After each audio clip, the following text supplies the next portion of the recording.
sunkiausia dalis tikriausiai buvo komplektuojant žaidėjus, vėl žiūrint ir bandant pakeisti truputėlį tą mūsų požiūrį, galbūt į taip, kaip visi dirba organizacijoje. Tai daugiau aš viliuosi ir taip atrodo, kad iš tikrųjų mūsų tie charakteriai yra tiek žaidėjų, tiek stafo, tiek visos organizacijos yra kietesni, charakteriai yra daugiau alkanesni, galbūt sakyčiau netgi, ir daugiau susivienyje. Tai laukiam nesulaukiam šio sezono. Ir tie visi pasiruošimo darbai, aš manau, kiekvienas klubas praeina. Mums labai smagu tai, kad sezono eigoje jau turėsim mūsų treniruočių bazę, kas tikrai yra be galo svarbu tam, kad turėt kokybišką darbą, ekstra darbą, papildomą laiką aikšteliai ir panašiai. Tai yra be galo svarbu. Ir tos kiekvienos smulkios detalės tikrai daug ką reiškia mums. Mano vertinimu, tokį biudžetą, kokį mes dabar turim, tai jis tikrai suponuoja tai, kad mes išsikėlėm savo labai logiškus tikslus, juo labiau, kad prie tam tikrų tikslų mes buvom praeitą sezoną labai stipriai priartėję. Patys žinom, kad pusfinalyje su Rytu mes pralošėm paskutinės rungtynės. Tai jau vieno iš tikslų mes buvom arti ir praeitą sezoną. Vertinant tai, kad žaidėjų biudžetas nemažėja, mes keliam savo logišką tikslą išeiti į LKL finalą. Karaliaus Mindaugo taurės finalas taipogi lengviau pasiekiamas tikslas, nes mes esam tam pačiame krepšelyje einant į ketvirtfinalį kaip ir stipriausios Lietuvos komandos, tai kas lengvėja, sakykim, santykinai lengvėja ketvirtfinalis ir turim tikrai daugiau galbūt galimybių pereiti ketvirtfinalio barjerą, nei kad buvo iki šiol. O praeitais metais mums labai nedaug pritrūko netgi irgi, nepaisant mūsų didelio traumingumo, pasiekti ir Eurokapo atkrentamasis. Dar labai svarbi figūra yra be jokios abejonės treneris. Ką jūs galite pasakyti, ko jūs tikitės iš jo, nes visi mes žinome jūs kaip reiklų žmogų krepšinio aikštelėje.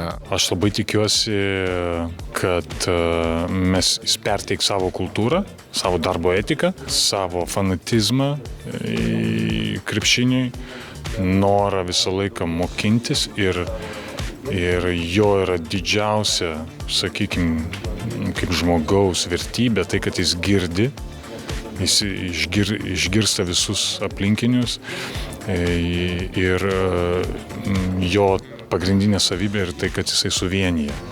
Ir mums tai yra labai be galo svarbu, žinant, kad mes esam jaunas klubas, kad mes auginamės dar fanų bazę, viskas yra augimo stadijoje ir to palaikymo mums tikrai reikia. Ir tai be galo svarbu būti susivienijusiems ir be galo svarbu nekreipti dėmesio į visą tai, kas vyksta aplinkui, o kreipti dėmesį į tai, kas mums yra patiems svarbu viduje organizacijoje.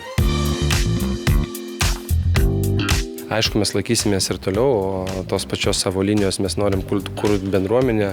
Mes suprantam, kad mes turim augintis bendruomenę nuo mažų vaikų, nes tam tikras bendruomenės kiekis jau yra užimtas kitos komandos.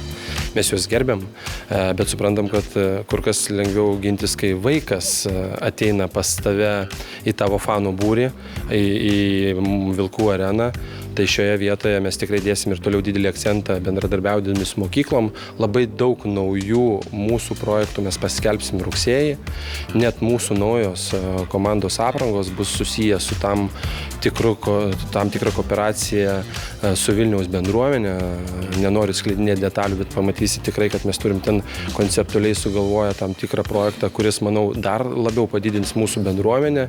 Mes norim skirti labai didelį dėmesį Vilniaus miesto bendruomeniai, edukuoti juos, kviesti juos į areną, nes kaip ir mėgstu ir visada kartoju, tai nėra tik rungtynės, tai yra renginys, tai yra laisvalaikio praleidimo forma. Norim skiepyti šitą kultūrą ir toliau Vilniaus miesto bendruomenę. Artėja varžybų metas, adrenalinas kyla visiems. Labai smalsu, labai įdomu, kaip sezonas susiklostys.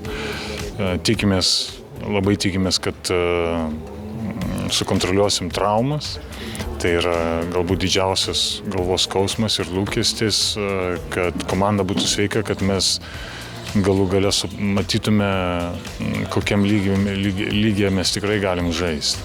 Nes to taip ir nepavyko praeitais metais pamatyti, kaip komanda pilnai sudėti žaistų. Ir lūkesčiai būti sveikiems, išeiti į aikštelę, kovot, kramtyti parketą, žaisti atsidavus visom jėgom ir sunkiai dirbti. Ir siekti kiek įmanoma geresnių rezultatų tiek LKL, tiek KMT, tiek Eurocup'e ir pasistengti pasiekti mūsų tikslus.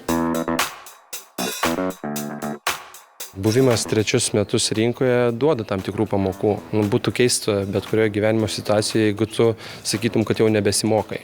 Tame tarpe ir mūsų managementas tikrai mokosi ir iš tų 2 buvusių metų mes tikrai daug ko išmokom. Ar mes darėm klaidų, tikrai darėm. Bet kokiu atveju aš vis tiek vertinu, kad geriausiai tu mokaisi iš savų, ne iš kitų.